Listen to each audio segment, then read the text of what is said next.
ایک ملک کا حکمران بنانے کا طریقہ بہت انوکھا تھا۔ وہ ہر سال کے پہلے دن اپنا بادشاہ بدل لیتے تھے۔ سال کے آخری دن جو بھی سب سے پہلے ملک کی حدود میں داخل ہوتا تو اسے ملک کا نیا بادشاہ منتخب کر لیتے اور موجودہ بادشاہ کو علاقہ غیر یعنی ایک ایسی جگہ چھوڑ آتے جہاں صرف سانپ بچھو رہتے تھے اور کھانے پینے کے لیے کچھ بھی نہیں تھا۔ اگر وہ سانپ اور بچھوؤں سے کسی نہ کسی طرح اپنے آپ کو بچا لیتا تو بھوک اور پیاس سے مر جاتا۔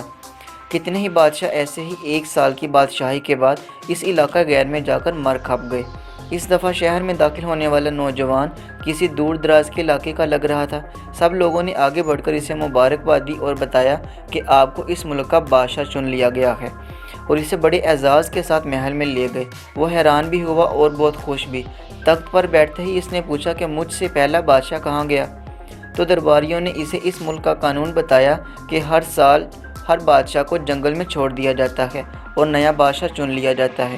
یہ سنتے ہی وہ ایک دفعہ تو پریشان ہوا، لیکن پھر اس نے اپنی عقل کو استعمال کرتے ہوئے کہا کہ مجھے اس جگہ لے جاؤ جہاں تم بادشاہ کو چھوڑ کر آتے ہو۔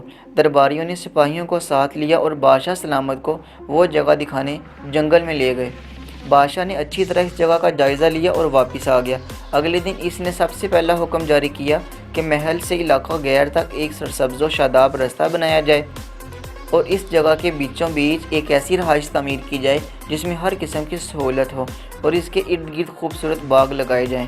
بادشاہ کے حکم پر عمل ہوا اور تعمیر کا کام شروع ہو گیا اور کچھ ہی عرصے میں سڑک اور محل وغیرہ بن کر تیار ہو گئے۔ ایک سال کے پورے ہوتے ہی بادشاہ نے درباریوں سے کہا کہ اپنی رسم پوری کرو اور مجھے وہاں چھوڑ آؤ جہاں تم مجھ سے پہلے بادشاہوں کو چھوڑ کے آتے تھے۔ درباریوں نے کہا بادشاہ سلامت، اس سال یہ رسم ختم ہو گئی ہے کیونکہ ہمیں ایک عقل مند بادشاہ مل گیا۔ وہاں تو ہم ان بیوقوف بادشاہوں کو چھوڑ کر آتے تھے جو ایک سال کی بادشاہی کے مزے میں باقی کی زندگی کو بھول جاتے اور اپنے لیے کوئی بندوبست یا انتظام نہ کرتے۔ لیکن آپ نے عقل مندی کا مظاہرہ کیا کہ آنے والے وقت کا خیال رکھا اور عمدہ بندوبست فرما لیا۔ ہمیں ایسے ہی عقل مند بادشاہ کی ضرورت تھی۔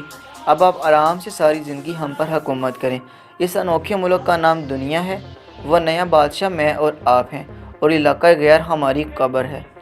اب آپ فیصلہ خود کر لیجئے۔ کچھ دن بعد ہمیں بھی یہ دنیا والے ایک ایسی جگہ چھوڑ آئیں گے۔